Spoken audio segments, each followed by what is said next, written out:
Hi, I'm Charlene Sanker, European Business Development Manager at Janus International, Noki Smart Entry Systems.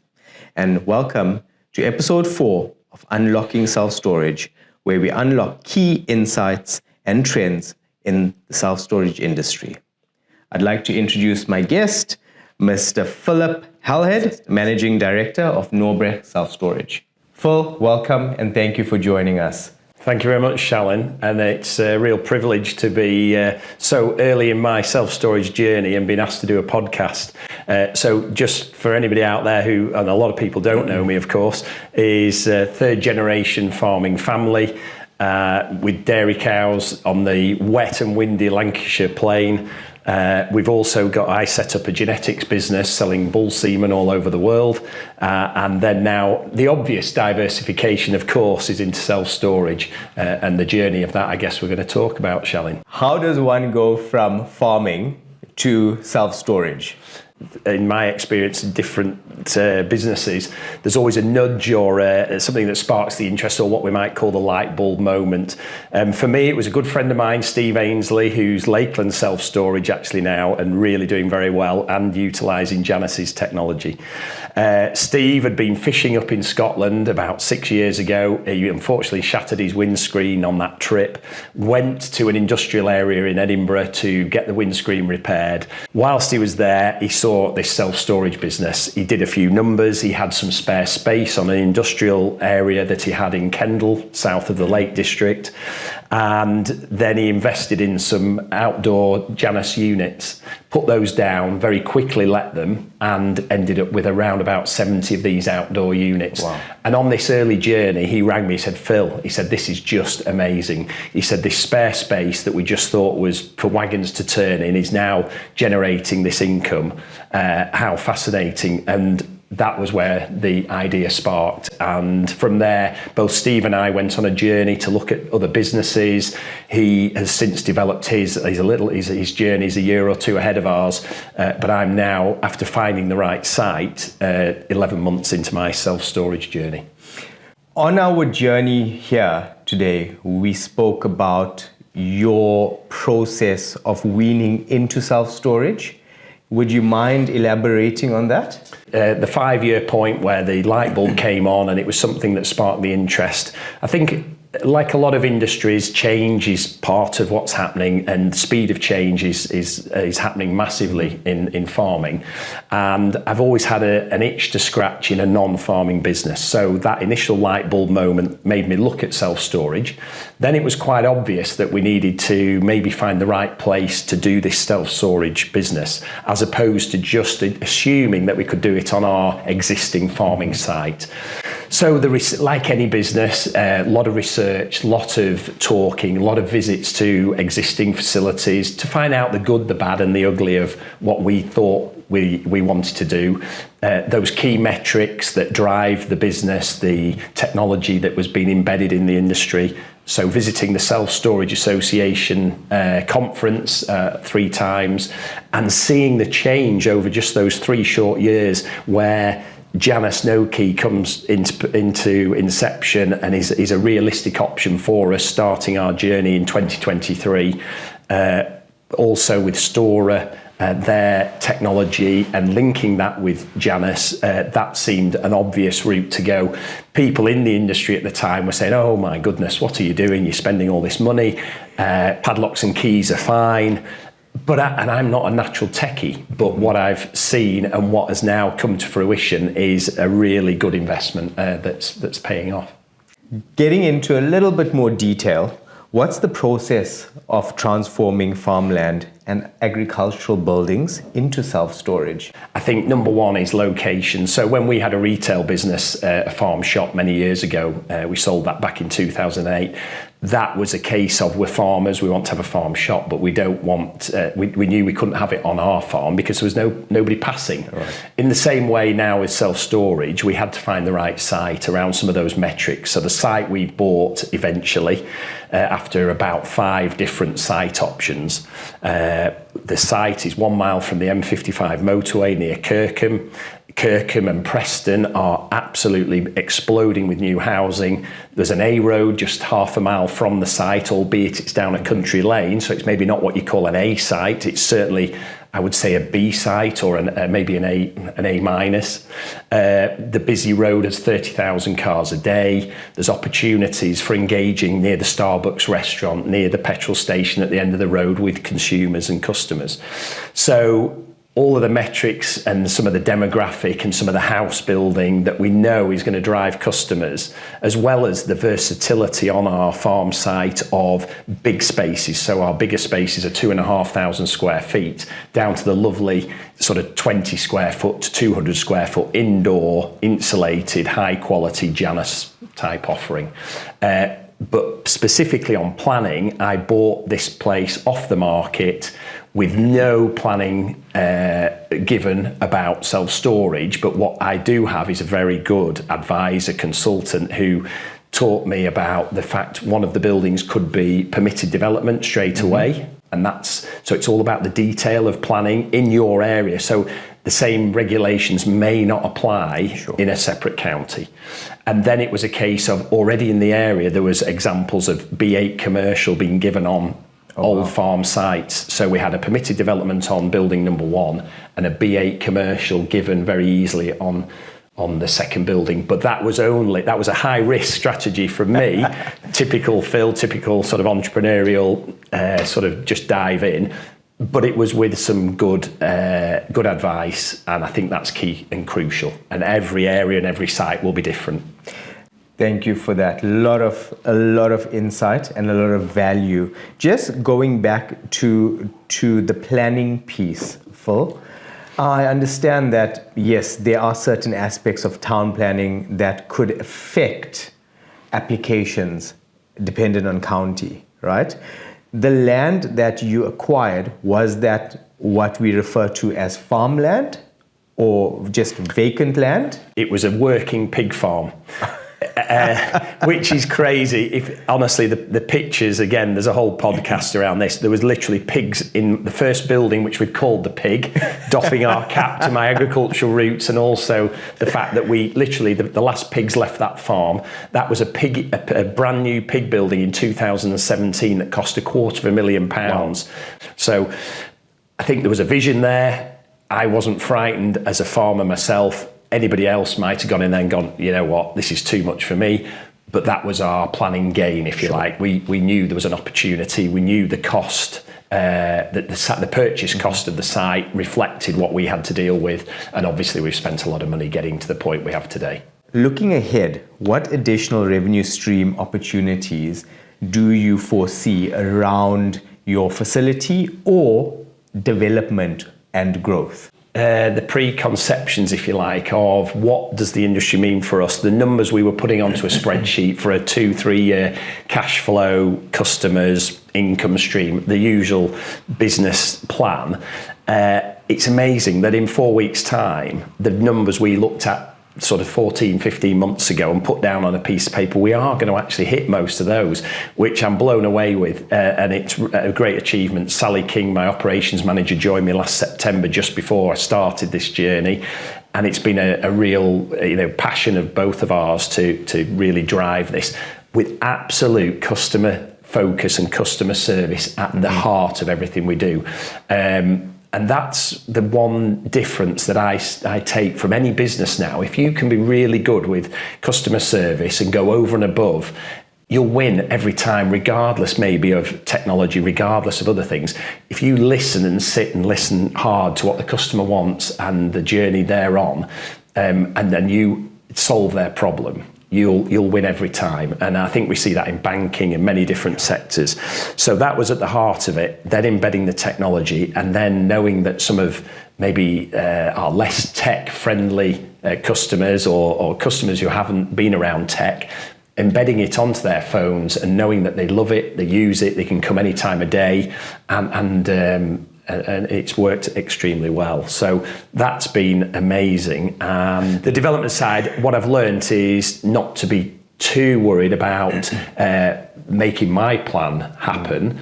Actually listen to the customers, and we're now developing different bits of our storage journey to cater for Shallin, what would you like? Do you need a 300 square foot unit with something special in there? Do that flexibility of approach, listening to customers and adapting, but at the same time, our next building with Janus, we're talking with Graham Lomax at the minute about the different unit sizes, looking now with a bit of knowledge over the last 12 months of what's gone well and where the sizes in our area are in demand. So that 75 to 125 square foot unit seems to be our sweet spot, and we'll build a few more of those. But we're also going to try a 10 square foot, a little one, and expand a little bit bigger into a 300. So trying to bring in different people, and that whole metric in the industry of attracting customers from a 3 to 5 mile radius.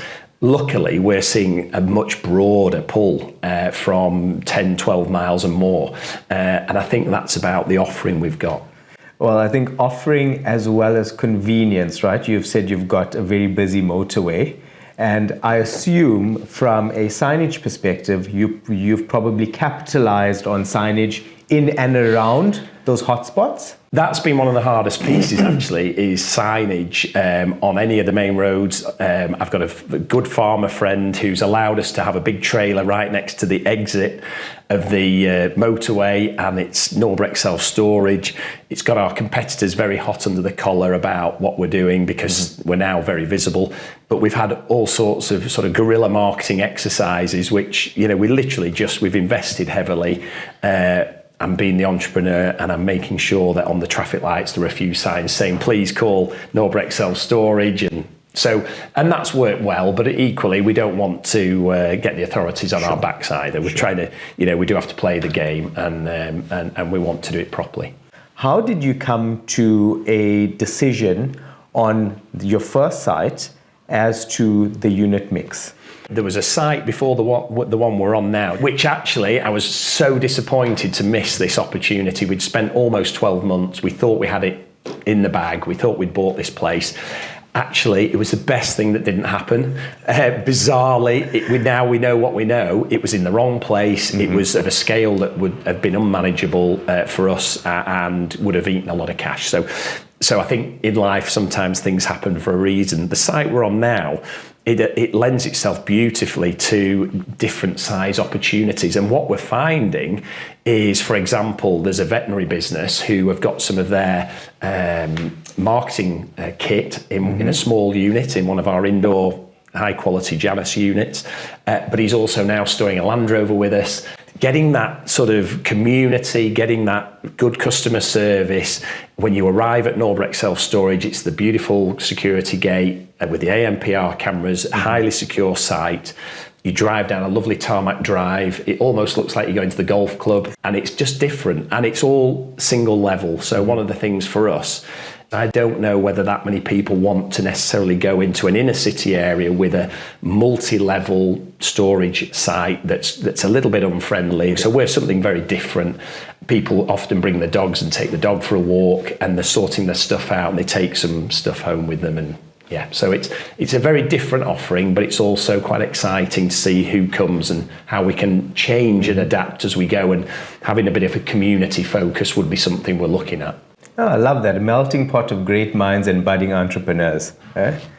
Amazing.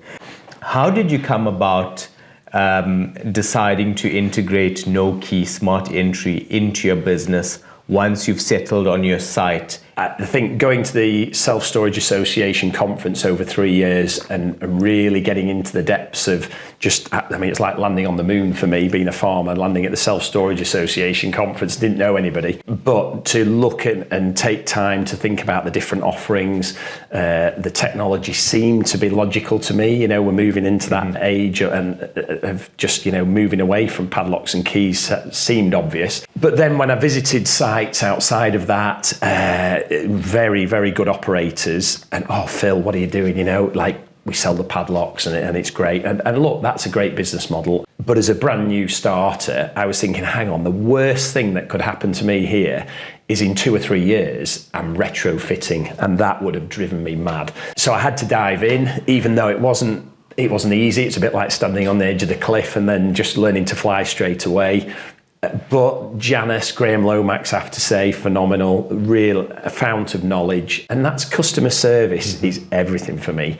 Saved us a lot of heartache early on. And it was straight in with the Janus no key and let's dive in and let's have a go. And the timing probably, very fortunate, Shalin, just on my journey. If I'd bought a site 12 months earlier, the no key maybe wasn't just quite ready and wouldn't have been available. So I think sometimes life throws you a nice curveball, and that was mine. The core consideration that you rolled with at that point in time was future-proofing your facility, and that's where the sector's going 12 months later, right? Yeah. So you sort of reinforce the fact that you've made the right investment choice, if we can call it that. Yes. But getting into a little bit more detail, did no key smart entry live up to your expectation? Right, so another great question. And my, learned to fly, decided to jump off the cliff with the no key. But then it was Sally King joined me as operations manager in September. We knew we were going to do a light opening in October 2023. Okay, entry system, entry to building, security cameras. Is it all going to key in and do what it says? And oh wow, it did. And then we had it tested. So having a genetics business and a farm, I'm often pulled into other areas of my businesses. We were both in Belfast on business there with the genetics business, and Barbara, one of our nice storers, was in the building, but unfortunately the app on her phone wasn't working. So flipped the laptop open in Belfast, accessed the unit for Barbara. I had Barbara on the cameras that were nicely installed by Adrian with the CCTV, and so we got Barbara into her unit remotely from Belfast, and no problem. And the customer service was phenomenal. And better than all of that, on the 1st of October, if Barbara doesn't pay, she doesn't get in. So, being again business, we've spent a lot of money. It's really important that we manage our customer journey for their benefit, but also we must be very careful about the financial management of a new business. So would you say that no key smart entry exceeded your expectations? Yeah, very much so. And the thing that I really applaud is the customer service. I can't knock that. And that's all I'd ask you. I don't mind investing if the service level meets that expectation, and I would say it's gone above it. So thank you. Thank you for reinforcing the fact that doing business with Janus and no key isn't just about a transaction, it's about a partnership and building a future pipeline together. So looking forward, we have spoken about future-proofing your business and so on and so forth. You're going to turn a year old. You've been in business for almost 12 months. Where do you see the sector going? Look, I'm new into this, so I haven't got the privilege, I think, of looking back 10 or 15, 20 years and seeing how that's changed. All I'm doing is I'm really referring and looking quite a lot at America and thinking how they operate in farming, actually, bizarrely. That's a very similar thing. So if I go to Wisconsin regularly to look at the dairy farming operations in Wisconsin to see where we'll be in 5 or 10 years with dairy farming, and I get the feeling self-storage is a little bit similar. And if we look at the explosion of housing and the population pressures, and already on the new government, we're hearing from them about the need for more housing, the relaxation of housing rules and regulations, and look, it's well ready for reform. That will drive growth. And if we embed the best technology, if we embed the best customer service, I'm not really too worried about where the industry goes. There seems to be a growth trajectory. There seems to be opportunity. We have a very clear vision already to grow. I'm already in discussion about possible second site. It won't be a pig farm to remodel and rebuild because I've had enough of that. But it might be that it's a site that's already developed, that's ready for some change, some refurbishment, that maybe hasn't got the website and some of the technology embedded, that we can get some early wins. And we'll have to find our own model around Norbreck Self-Storage that embeds the technology and make sure we're future-proof. So do you foresee yourself focusing around the Lancashire area or no beyond? Initially, I think we have to be careful about our resource and about managing that growth. We're still learning. Look, I'm 11 months into my journey. I'm sat here talking like I've been in it 20 years. And that's rubbish. What I do know is that I've learned a lot in the first 12 months. I've spent a lot longer, looking. We make sure we go to the SSA conference. We keep up, well read, well listened on podcasts. There's little tips and tricks everywhere. The people in the business are really exciting to be around, the positive sort of people. And look, we're trying to look after customers who have got a need. They have a lack of space generally. The new housing, they haven't got a loft, they haven't maybe got a garage. We're seeing the need and sort of being flexible around that requirement. So do you sort of see value in engaging local council to understand development plans? If you wait for councils to allow you to do everything to do, we need to find opportunity where it exists and make it happen. And speed is quite often, in terms of financials. So if you are, if you, with a lender, you've got bank borrowings, then, it doesn't lend itself to having 12 months of delay, 12 months of planning blockage, when clearly swapping out, which we've been lucky enough to do with planning approval, swapping out the emissions from a massive pig farm and, the whole environmental piece there to a nice storage facility, which is in a lovely little hamlet. The neighbours are over the ruddy moon that we've turned a pig farm into a storage centre, and it looks like a golf club drive rather than an old stone track where pig slurry was coming in and out. Phil, before I let you go, we have a tradition of asking a mystery question at the end of every podcast as part of our series. So I'm just going to reach into this mystery box, and there's a few questions in here. Has nothing to do with farming, but knock yourself out if you wouldn't mind passing it over to me. Oh, there we go. Okay, hang on. There we go. And all right. Who would be your ideal dinner party guest and why? The list's quite long, but I think I'm going to pick Jeremy Clarkson. So, look, there's going to be a few cringes at the end of that on the podcast there, I guess, with some people. But look, Jeremy Clarkson for me, I love the fact he's, as a farmer again and now into storage, he challenges the planners at the whole diddly squat farm shop. Planning, the whole series now about farming, which a lot of my non-farming friends are blown away with. And they're going, you do all that and you make like that much money? And then you watch the grand tour with my two boys who are at 10 and 11 and they're howling with laughter. That's unbelievable. In this day and age, to actually just have some bloody good belly laughs, I'd have him at the end of the dinner table and with a few other good friends, and we'd have a great night. Fantastic. So can we expect to see episodes of Phil's Farm?